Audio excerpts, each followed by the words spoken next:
Welcome to the eEnforce Podcast Network. For professionals, by professionals. Hey, so I've been getting a question a lot the last couple of days, and I really wanted to just kind of slow down and get some good solid facts and answers. In spite of a knee-jerk reaction, I know a lot of people are in a rush and a race to respond to this right now, as it is anytime some new breaking news developments happen on Amazon or on any of the major marketplaces. And right now, there was a recent release a couple days ago about Amazon is going to make all the seller identities available on their seller profiles on September 1st. Everyone's asking me, Matt, what does this mean? Does this mean that unauthorized sellers are finally going to go away forever? This is amazing. 3P mitigation has finally had the biggest victory in the world.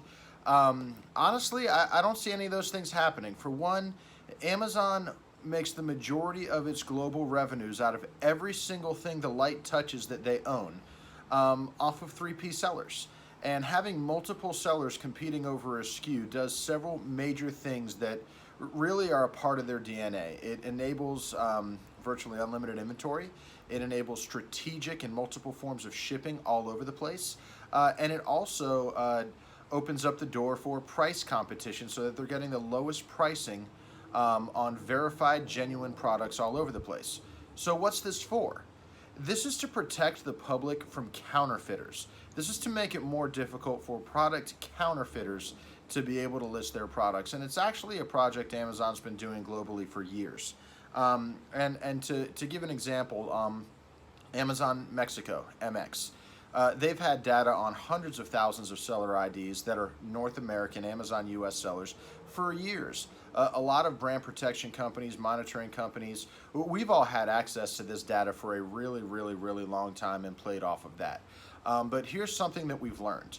Locally in the US, a little over 50% of those, every time we do a trial batch, proves to either be incomplete, inaccurate, or out of date. Because remember, this is information that they're giving to you.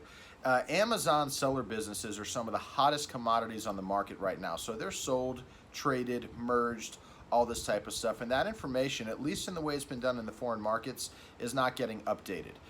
Secondarily, is you're getting the information they want to give. Just because it's verified doesn't mean that that's the best way to get in touch with them, i.e. they put a P.O. box in the middle of the Nevada desert that they never check. Whoop-de-doo, you sent some letters there. Nobody is going to comply with those in the first place, right? You're not getting it to the decision makers in a manner to which you're able to properly enforce your trademark in order to bring these guys into compliance. So why does the ID matter? It's really simple. For one, it matters if you're selling direct to the third-party sellers that are selling your product online. So, for example, a multi-level marketing company or a company that has a network of, let's say, physicians or healthcare professionals, veterinarians, where they're selling direct to these people and they're allowed to sell in a store, in a private website, or under certain terms as governed in an agreement. But you don't know who they are on Amazon because they're hiding behind a fake screen name. Well, now that game's going to come to an end. But those companies, in all fairness, you ought to have these types of things streamlined enough to where you should be able to prevent 99% of those situations and issues anyways. And the ones that you can't are not going to be prevented by a seller-provided, here's where you can find me in the name that I'm selling under type of scenario, because it may not be the name that they're purchasing from you under. The majority of the brands that are having real issues on Amazon with unauthorized 3P sellers have retail and distribution as the core of their business model. In that, these parties they're buying third party from your distributors or from other parts of your supply chain that are really hard to track. We've done projects with Fortune 100 companies where we've done hundreds of IDs for them, pulled them out of Amazon's databases and other places, and done some physically ourselves so that we can verify that these were true, current, accurate, real-time, and complete. And what we found is that wasn't enough to ensure full compliance with a lot of these sellers in the marketplace. If you don't have the ability to cut them off because they're purchasing from you directly or have agreements in place that they've signed with you and you've now found out this is one of your authorized retailers or distributors doing this, then what you're really left with, and the only other way to make these unauthorized sellers go away, is to properly enforce your trademark. And in order to do that, one, it has to be legally structured with the right policies, and the right, everything properly framed underneath the Lanham Act, which is the federal state statute that governs that. And that's something that you really need to talk with a knowledgeable IP attorney about. Secondarily is that we don't know what this does for foreign sellers. There's a lot of sellers based outside the U.S. that are selling in the U.S. markets. One thing that we found on recent tests is that over 95% of the foreign seller identities that were acquired through Amazon that they provide on the marketplaces that they display their quote information, over 95% of them have been incorrect in the tests that we've done. Now, does that mean that 95% across the board are done? No, but whenever we've had a brand that's had foreign sellers that we've gone and pulled that information and tested, we've been able to validate it to approximately 95% across the board.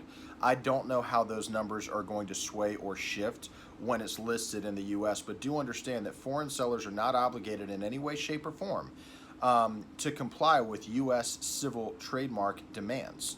These are things that you really have to have properly structured within your supply chain in order to make sure that you're bringing full compliance into this. And guys, understand that U.S. sellers, a lot of them are willing to fight to keep selling your product, especially if they're making real money. If you don't have the right legal structuring and standing to be able to go head-to-head with them, having their ID is really not going to make a difference. This is it's a foundational ingredient that you have to be able to enforce your trademark, because you have to be able to determine who your violator is and initiate the appropriate proceedings against them to be able to enforce your trademark.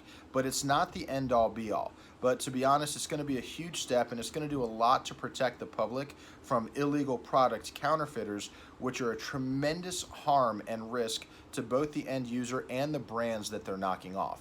And I'm really personally very excited to see those types of changes being made from Amazon, and excited to see what next comes down the pipe. You've been listening to the eEnforce Podcast Network.